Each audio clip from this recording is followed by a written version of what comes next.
हरे कृष्णा। पौराणिक और शिक्षाप्रद कथाओं के अंतर्गत भविष्य पुराण में प्रस्तुत 307 पृष्ठ संख्या पर पढ़ो कम समझो ज्यादा अर्थात 4 मूर्खों की कथा, वो कथा जो कि बेताल ने राजा विक्रमादित्य से कही थी, आज हम उसकी चर्चा करेंगे।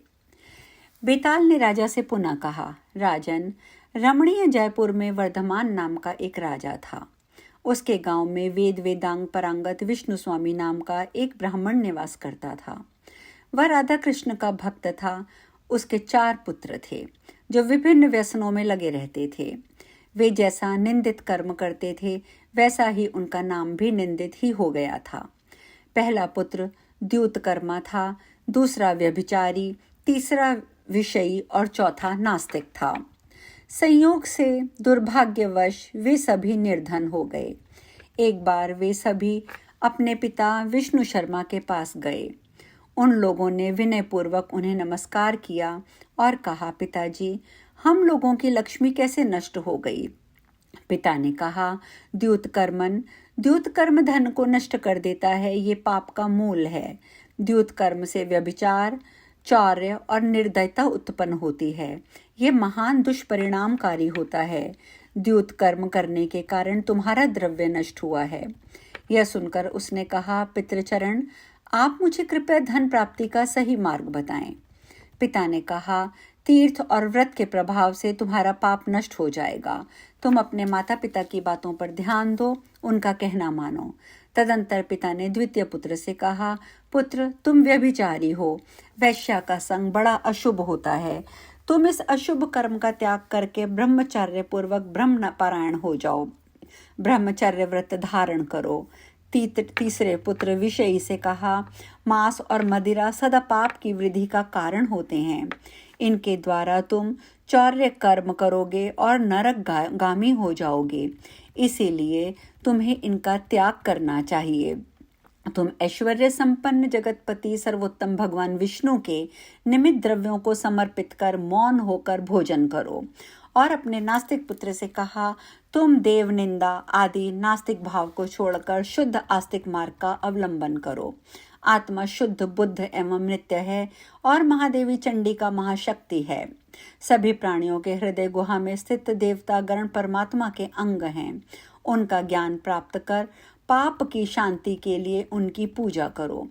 यह सुनकर वे चारों पुत्र अपने पिता के द्वारा निर्दिष्ट साधनों में प्रवृत्त हो गए और सुंदर ज्ञान की प्राप्ति के लिए सर्वेश्वर शिव की आराधना भी करने लगे। भगवान शंकर ने वर्ष भर में उन्हें संजीवनी विद्या प्रदान कर दी।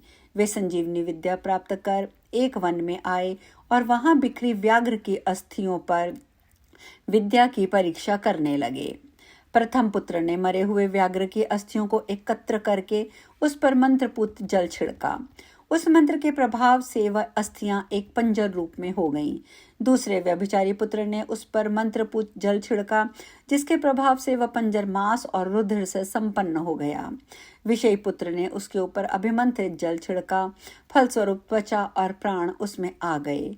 सोए हुए व्याघ्र को जीवित करने के लिए नास्तिक पुत्र ने जल छिड़का और मंत्र के प्रभाव से जीवित होने पर उस व्याघ्र ने उन सभी का भक्षण कर लिया। अब बेताल ने राजा से प्रश्न किया, राजन, अब आप बताएं, उन चारों में सबसे बड़ा मूर्ख कौन था? राजा बोले, जिसने मरे हुए व्याघ्र को जिलाया वही सबसे बड़ा मूर्ख था। इस उत्तर से बेताल बहुत प्रसन्न हुए। बेताल ने पुनः राजा से कहा, राजा विक्रमादित्य, भगवान शंकर की आज्ञा से ही मैं तुम्हारे पास आया था। अनेक प्रकार के प्रश्नोत्तरों के द्वारा मैंने तुम्हारी परीक्षा ली और तुमने सबका बुद्धिमत्तापूर्ण उत्तर दिया। इससे मैं बहुत प्रसन्न हूँ। तुम्हारी भुजाओं में मेरा निवास रहेगा, जिससे तुम पृथ्वी के समस्त शत्रुओं को जीत लोगे। दस्युओं के द्वारा सभी पुरियों, विविध क्षेत्र, नगर आदि नष्ट कर दिए गए हैं। इसलिए शास्त्र में बताए गए परिमाण के आधार पर पुनः उनकी रचना करवाओ और सभी न्यायपूर्वक पृथ्वी पर शासन करो। तुम्हारे राज्य में पुनः धर्म की स्थापना होगी। इतना कहकर वह वेताल देवी की आराधना का निर्देश देकर वहीं अंतर्हित हो गया। राजा विक्रमादित्य ने मुनियों की आज्ञा से अश्वमेध यज्ञ किया। वह चक्रवर्ती राजा हुए। धर्मपूर्वक राज्य करते हुए अंत में राजा विक्रमादित्य ने स्वर्गलोक को प्राप्त किया। राजा विक्रमादित्य के स्वर्ग गमन को जानकर शौनक आदि महर्षियों ने लोमहर्षण सूत जी महाराज से पुनः इतिहास एवं पुराण की पुण्यमय कथाओं का श्रवण किया और फिर आनंदित होते हुए वे सभी अपने अपने स्थानों की ओर चले गए। और इस प्रकार से हमारा ये अध्याय पूर्ण होता है। इन्हीं राजा विक्रमादित्य ने विक्रम संवत का परिवर्तन भी किया था, जो भारत का मुख्य जिसको कहते हैं संवत वो है। तो ये थी राजा विक्रमादित्य और बेताल की कथाएं।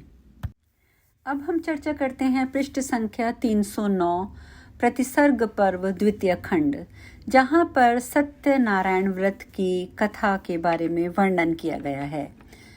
आप सब जानते ही हैं कि भारतवर्ष में सत्यनारायण व्रत कथा अत्यंत लोकप्रिय है और जनता जनार्दन में इसका प्रचार प्रसार भी सर्वाधिक है। भारतीय सनातन परंपराओं में किसी भी मांगलिक कार्य का आरंभ भगवान गणपति के पूजन से एवं उस कार्य की पूर्णता भगवान सत्यनारायण की कथा श्रवण से समझी जाती है। वर्तमान समय में भगवान सत्यनारायण की प्रचलित कथा स्कंद पुराण रेवा खंड के नाम से प्रसिद्ध है, जो 5 या 7 अध्यायों के रूप में उपलब्ध है। भविष्य पुराण के प्रतिसर्ग पर्व में श्री भगवान सत्यनारायण व्रत कथा का उल्लेख मिलता है, जो 6 अध्यायों में प्राप्त है। यह कथा स्कंद पुराण की कथा से मिलती जुलती होने पर भी विशेष रोचक और श्रेष्ठ प्रतीत होती है। सत्यनारायण व्रत कथा की प्रसिद्धि के साथ अनेक शंका समाधान भी इस पर होते रहते हैं तथा लोग ये भी पूछते हैं कि साधु, वणिक, काष्ठ विक्रेता, शतानंद ब्राह्मण, उल्कामुख, तुंगध्वज आदि राजाओं ने कौन सी कथाएं सुनी थी और वे कथाएं कहाँ गई और इस कथा का प्रचार कब से हुआ। इस संबंध में यही जानना चाहिए कि कथा के माध्यम से मूल सत्तत्व परमात्मा का ही निरूपण हुआ है, जिसके लिए गीता में नास्तो विद्यते भावो न भावो विद्यते सता आदि शब्दों में ये स्पष्ट किया गया है कि इस महामय दुखद संसार की वास्तविक सत्ता ही नहीं है। परमेश्वर ही त्रिकाल बाधित सत्य हैं और एकमात्र वही ज्ञेय, ध्येय और उपास्य हैं। ज्ञान, वैराग्य और अनन्य भक्ति के द्वारा वही साक्षात्कार करने के योग्य हैं। भागवत में 10वें अध्याय के 10वें स्कंद के दूसरे अध्याय के 26वें श्लोक में कहा गया है कि यहाँ भी सत्यव्रत और सत्यनारायण व्रत का तात्पर्य उन शुद्ध सच्चिदानंद परमात्मा से है। इसी प्रकार निम्नलिखित श्लोक में कहा गया है कि संसार में मनीषियों द्वारा सत्य तत्व की खोज की बात निर्देशित है, जिसे प्राप्त मनुष्य सर्वथा कृतार्थ हो जाता है और सभी आराधनाएं उसी में पर्यवसित होती हैं। निष्काम उपासना से सत्यनारायण भगवान की प्राप्ति होती है। अतः श्रद्धा, भक्ति पूर्वक पूजन, कथा श्रवण एवं प्रसाद आदि के द्वारा उन सत्य स्वरूप परम ब्रह्म परमात्मा भगवान सत्यनारायण की उपासना का लाभ हमें उठाना चाहिए। अब आता है आगे कथा का उपक्रम।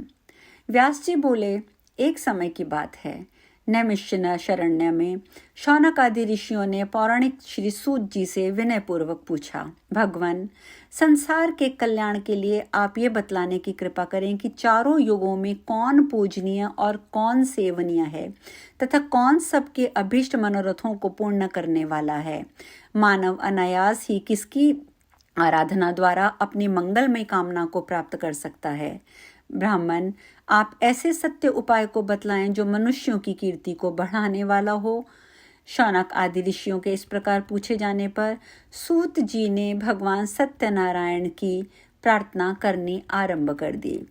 सूत जी ने प्रार्थना करते हुए कहा, प्रफुल्लित नवीन कमल के समान नेत्र वाले, भगवती लक्ष्मी के क्रीड़ा पात्र, चतुर्भुज सुवर्ण कांति के समान सुंदर शरीर वाले, संसार की रक्षा के एकमात्र मूल कारण तथा शत्रुओं के लिए धूम्रकेतु स्वरूप भगवान सत्यनारायण देव की मैं स्तुति करता हूँ।